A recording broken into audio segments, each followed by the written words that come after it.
Metro সাধারণত ticket কাউন্টারে এত ফাঁকা কখনো পাওয়া যায় না, একেবারেই ফাঁকা।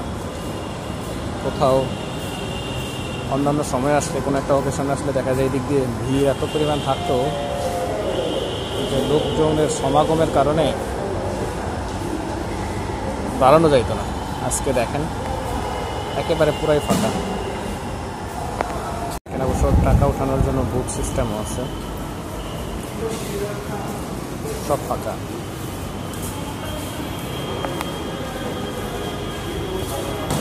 মেবি যতটুকু মনে হচ্ছে বাইরের দেশে যে মেট্রোগুলো আছে এরকম ফাঁকা ফাঁকা লাগে, কারণ তাদের আমাদের মতো এরকম দাঁড়িয়ে এত টিকিট কাটতে হয় না।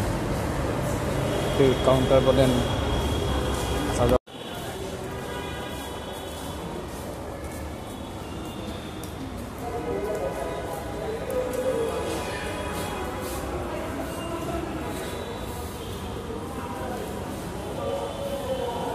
এরকম ফাঁকা খুব কম সময় দেখছি যে টিকিট কাউন্টারগুলো এরকম ফাঁকা থাকে।